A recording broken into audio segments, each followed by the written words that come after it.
वो किसी शायर ने कहा है, तू इधर उधर की न बात कर, तू बता कि कारवां कहाँ लुटा। मैं बताऊंगा इन्हें कारवां कहाँ लुटा है। मेरा भाषण समाप्त होने दीजिए, मैं ठीक से इन्हें एक्सपोज करने वाला हूं। जी प्लीज।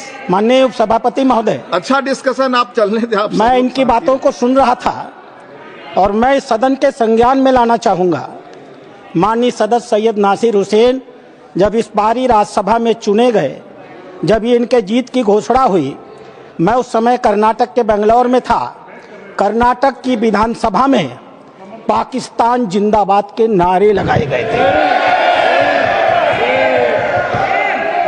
भारतीय जनता पार्टी के कार्यकर्ताओं ने विरोध किया, उनको पकड़ करके जेल में भेज दिया गया।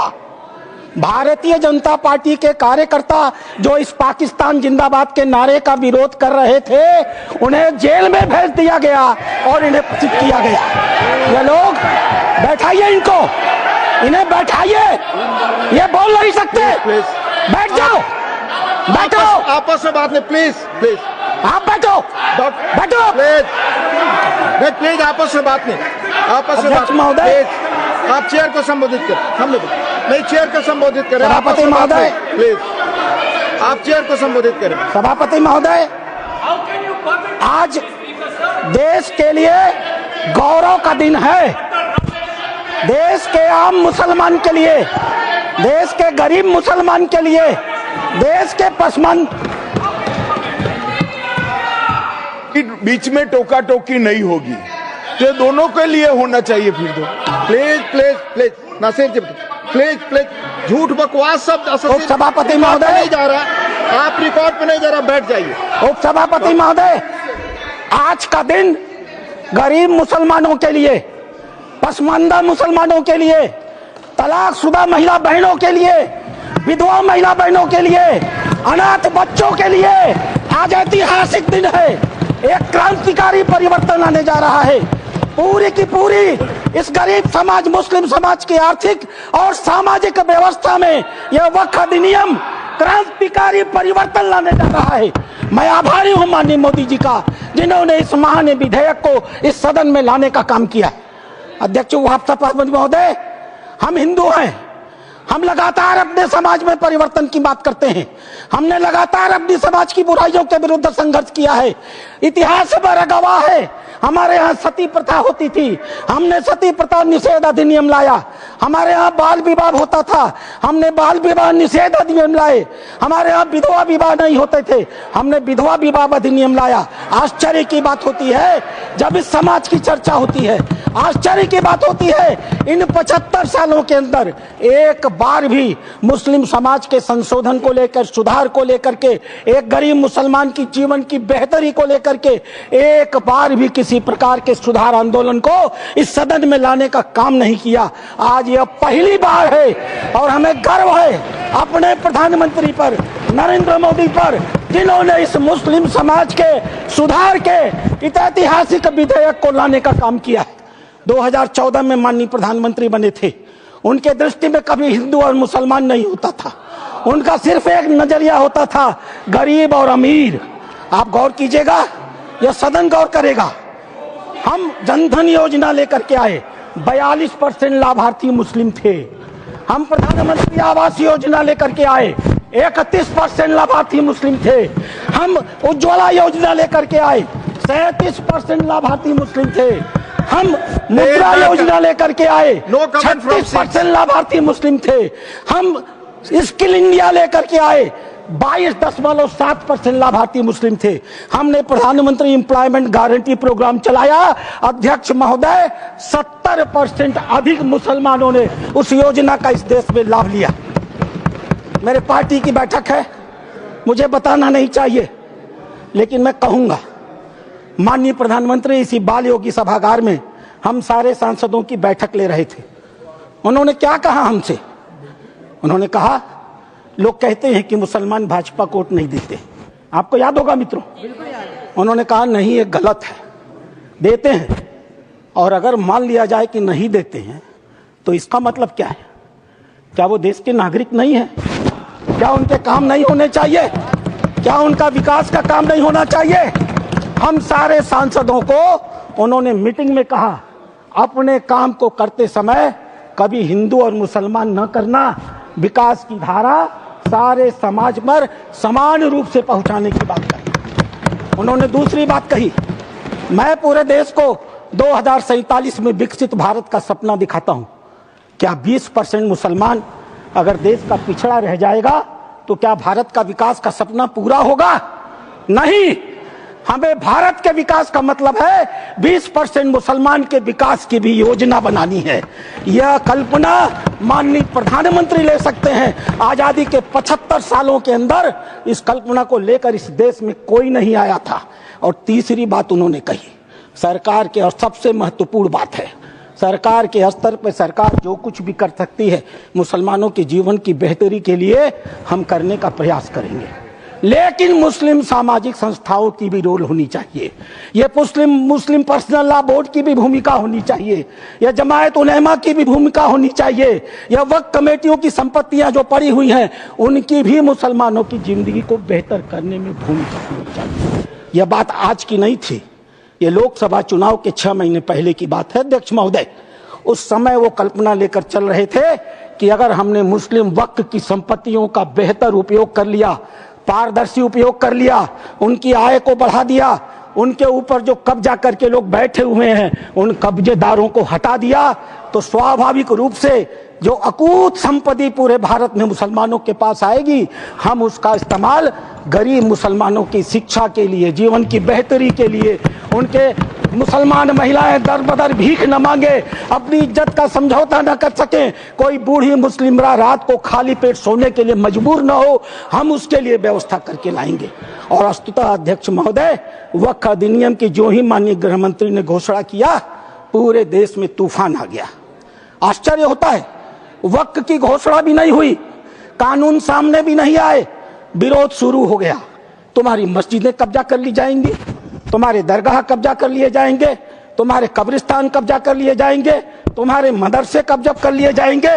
मैं एक पत्रक लेकर के अध्यक्ष महोदय आया हूं। केरल और कर्नाटक की एक आतंकवादी संस्था है PFI, माननीय गृह मंत्री को आभार प्रकट करता हूं, उन्होंने बैन किया है। PFI की एक दूसरी संस्था है SDPI। आज SDPI मेरे पास पर्चे हैं, मैं गृह मंत्री को सौंपूंगा और आपको भी दूंगा। आज SDPI पूरे देश में, मेरे पास राजस्थान के पर्चे आए हैं जहां SDPI सबसे कमजोर है। पूरे देश में पर्चे बांटे जा रहे हैं और बताया जा रहा है कि ये वक्फ कानून अगर आ गया तो मस्जिदों पर भाजपा सरकार कब्जा कर लेगी।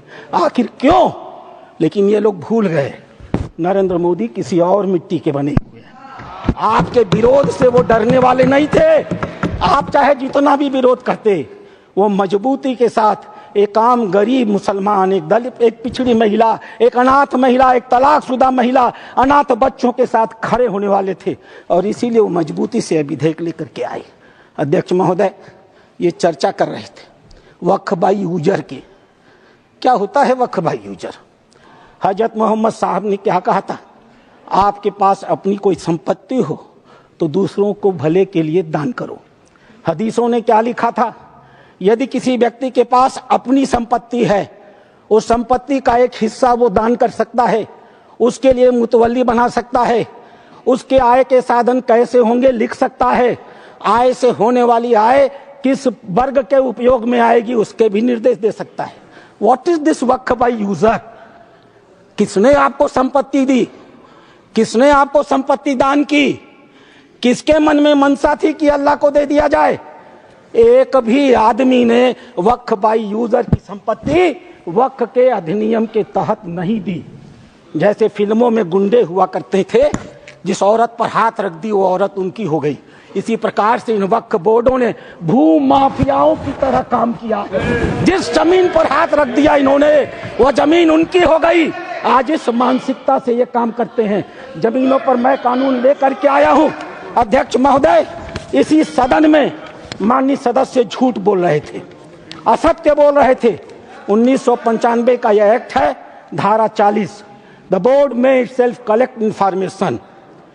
बोर्ड स्वतः इस बात की सूचना इकट्ठी कर सकता है यदि उसे इसका कोई कारण महसूस होता है कि यह वक्फ की प्रॉपर्टी है। आगे क्या करेगा? and any question arises whether a particular property is a waqf property or not, whether a waqf is a Sunni or Saqf board, after making such inquiry as is deemed fit, decides the question. संपत्ति पर हाथ रख दो, किसी भी संपत्ति को वक्फ board की संपत्ति कह दो और वक्फ बोर्ड खुद ही तय कर लेगा कि वो संपत्ति वक्फ की है कि नहीं है, और जिस बेचारे की संपत्ति ले ली जाएगी उसको पता ही नहीं चलेगा। और अगला वाक्य क्या है? The decision of the board on the question under section 1 shall unless revoked by tribunal shall be final. Tribunal ने अगर उस निर्णय को बदला नहीं तो वह डिसीजन फाइनल होगा। और उसी एक्ट का दूसरा हिस्सा है अध्यक्ष महोदय, no appeal shall lie against any decision or order whether interim or otherwise given or made by tribunal. Tribunal के द्वारा कोई भी आदेश जो दिया गया होगा उसके खिलाफ किसी प्रकार की अपील नहीं होगी। एक अपार्टमेंट में कोई परिवार चला जाए, किराए पर मकान ले ले, और ऐसी घटना हुई है अपार्टमेंट में, किराए पर मकान ले ले, अपने 4 मित्रों को बुला ले और नमाज पढ़ ले, 5वें दिन वो कह देगा हमने इस स्थान पर नमाज पढ़ी है, यह वक्फ बाय यूजर है, अब इसे वक्फ घोषित कर दो, और घोषित हो गई। अध्यक्ष महोदय, आपके पास एक बड़ी जमीन है, खाली पड़ी है, बगल में कुछ मुस्लिम परिवार रहते हैं, उन्हें नमाज पढ़ने के लिए कहीं जाना होता है, वो उस जमीन पर नमाज पढ़ ले, आप हिंदू हैं, आप मना नहीं करते, 5 दिन 7 दिन नमाज पढ़ने के बाद वो लिख के दे देंगे कि हम लोग इस जमीन पर नमाज पढ़ते थे, अब यह वक्फ बाय यूजर हो गई, अब इस जमीन पर किसी का कोई अधिकार नहीं रहेगा। माननीय संसदीय कार्य मंत्री उल्लेख कर रहे थे उस घटना का, तमिलनाडु की घटना का उल्लेख कर रहे थे। क्या हुआ तमिलनाडु में? एक रामचंद्रन नाम का आदमी अध्यक्ष महोदय, वह व्यक्ति अपनी लड़की की शादी के लिए अपनी जमीन बेचना चाहता था।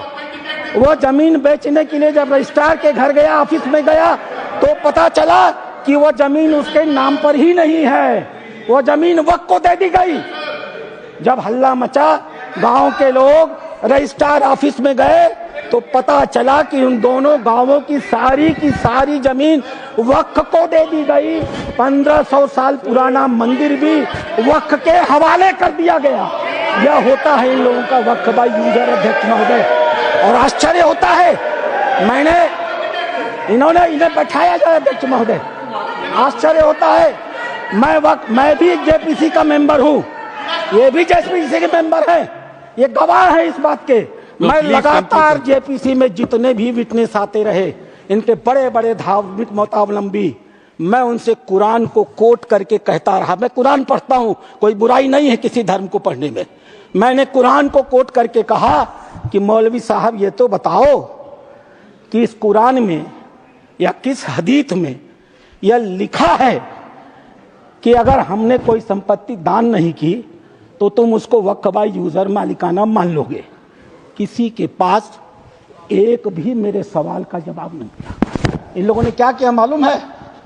वो जो ओवैसी साहब वहां बैठते हैं ना, उन्होंने मेरा नाम रख दिया मौलाना डॉक्टर राधा मोहन अग्रवाल। अब इससे बड़ी मेरी जीत क्या हो सकती है? मैंने इनसे पूछा, इस बात पर बहस होती है कि डीड लिखित गया या नहीं। मैंने इनसे कहा, जब हजरत मोहम्मद साहब ने अपने आयतों में लिखा है, 3 आयतें हैं, 4, आप चाहिएगा तो मैं पेश करूंगा। 4 आयतें हैं जहां हजरत मोहम्मद साहब कहते हैं एक भी पैसा अगर किसी को दो तो उसको लिखो, उसका उदाहरण दो, उसका विटनेस बनाओ, ताकि ताकीद रहे कि कल तुम्हारे देने को कोई चुनौती न दे पाए।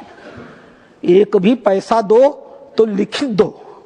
और तुम कहते हो कि तुम्हारे पास ये सारी संपत्तियां हैं जिसका कोई लिखित रिकॉर्ड नहीं है, फिर भी वक्फ है।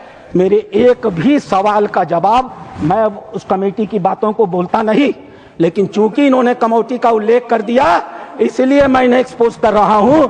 मेरे एक भी प्रश्न का जवाब ये लोग नहीं दे पाए, खाली मुझे कहते थे कुरान पढ़ते हैं मौलाना है, कुरान पढ़ते हैं मौलाना है। अरे कुरान मैं पढ़ता हूं, तुम तो मुसलमान हो, बचपन से पढ़ते हो ना। मैं पढ़ूं और बताऊं कुरान में क्या लिखा है? मार हो जाएगी, मार। ये हिंदू की भलमनसाहत है जो कुरान पढ़ के तुम्हें बताता नहीं है। अध्यक्ष महोदय, दूसरी चीज, अध्यक्ष महोदय, दूसरी चीज, सरकार इनकी थी, इन्होंने वक्त को अभय दान दे दिया और क्या नारा दिया? जो जमीन सरकारी है वो जमीन हमारी है। सरकारी संपत्तियों पर कब्जा करने का ऐतिहासिक इन्होंने कर्म किया है। उत्तर प्रदेश की 74% वक्त की संपत्तियां सरकारी जमीन पर कब्जा करके बनी है। तेलंगाना में 50% की संपत्तियां सरकारी जमीन पर कब्जा करके बनी है। पूरा अभयदान इनको मिला था अध्यक्ष महोदय, और उसका फल क्या हुआ? 2006 में सच्चर कमेटी की रिपोर्ट आई। सच्चर कमेटी ने कहा 4,50,000 संपत्ति है और 6 लाख एकड़ जमीन है। आज 2024 में 8,72,000 संपत्ति है और 37,94,000 एकड़ जमीन है। 2006 से 2023 6 लाख एकड़ से बढ़ करके 37,94,000 एकड़ जमीन इनकी हो गई। इन्हें बताना तो पड़ेगा सभापति महोदय कि आखिर 31 लाख अतिरिक्त जमीन इन्होंने पाई से कहां से है। इन्हें उसका उदाहरण देना पड़ेगा। अध्यक्ष महोदय, जितना ये कांग्रेस के पहले वक्ता रहे हैं, जितना समय ये बोले हैं, मैं भी उतना ही समय बोलने वाला हूं। यह मेरा अधिकार है सभापति महोदय। मैं एक बात कहना चाहूंगा अध्यक्ष महोदय, इन्होंने चर्चा किया कर्नाटक के हैं ये। मेरे पास कहाँ गई? Sir please conclude sir. अध्यक्ष महोदय, मेरे पास ये रिपोर्ट है। यहाँ बोलने के पहले मैंने इस रिपोर्ट को ऑथेंटिकेट किया है। माननीय उपराष्ट्रपति महोदय के पास इसको लिख करके भेजा है। ये सांसद महोदय कर्नाटक के हैं, पाकिस्तान जिंदा वाले। एक शब्द भी इन्होंने इस रिपोर्ट के बारे में नहीं बोला। यह रिपोर्ट जेपीसी में प्रस्तुत हुई है और जेपीसी में प्रस्तुत हुई है तो यह ऑफिशियल डॉक्यूमेंट है। यह रिपोर्ट मैं पढ़ूंगा अध्यक्ष महोदय, यह मेरा अधिकार है। मैं आपको बताऊंगा कि कर्नाटक के अंदर किन किन नेताओं ने वक्फ की कितनी कितनी संपत्तियों पर कब्जा कर डाला है। नाम पढ़ता हूं मैं। Kamrul Islam foreign minister, Suryavanshi ex MP, CM Ibrahim ex union minister, Rahman Khan ex union minister, Abdullah Sharif Waqf board official, NA Haris MLA, MA Khalid ex CO, Mumtaz Ahmed Khan chairman, Mohammed Sanaulla IAS, mister Sindhu Giri former minister, MF Pasha IPS, Kaneez Fatima MLA, CK Jaffer Sharief foreign minister. और एक नाम अध्यक्ष महोदय, प्लीज कंक्लूड, अदरवाइज एक नाम अध्यक्ष महोदय, we will take it from the party time की मर्यादा में। Sir please conclude, otherwise we have to take it from the party time. मैं कंक्लूड कर रहा हूं। इस सदन की मर्यादा में मैं एक नाम लेने से इनकार करता हूं। वो इस समय सदन में है भी नहीं। नाम क्या है अच्छी तरह से जानते होंगे। अध्यक्ष महोदय, नहीं बोल। अध्यक्ष महोदय, मैं अपनी बातें समाप्त करूंगा। रामधारी सिंह दिनकर की एक कविता के साथ। सीमा पर एक सैनिक मर रहा था। मैं कंक्लूड कर रहा हूं। सीमा पर एक सैनिक मर रहा था। मरते हुए सैनिक से एक कवि ने पूछा, हे वीर बंधुदाई है कौन विपद का, हम दोषी किसको कहें तुम्हारे बद का। मरते हुए सैनिक ने कहा, यह गहन प्रश्न कैसे रहस्य समझाएं। 10-20 अधिक हो तो Sir, हम is the नाम party गिनाएं। allotting the time her for him? कदम कदम पर खड़ा यहाँ पातक है, हर तरफ लगाए घात बड़ा घातक है, देवता सदस्य दिखता है पर कमरे में वह गलत हुक्म लिखता है। जिस पापी को गुण नहीं गोत्र प्यारा है, समझो उसने ही हमें आज मारा है। जो सत्य जानकर भी न सत्य कहता है या किसी लोभ के विवश चुप रहता है, उस कुटिल राजतंत्री करदय को धिक है। वह मूक सत्यहंता कम नहीं बधिक है। चोरों के जो हितु ठगों के बल हैं, जिनके प्रताप से पलते पाप सकल हैं, जो छल प्रपंच सबको प्रश्रय देता है या चाटुकार जन की सेवा लेता है, यह पाप उन्हीं का हमको Sir, मार please गया conclude, है। sir. भारत अपने ही घर में हार गया है।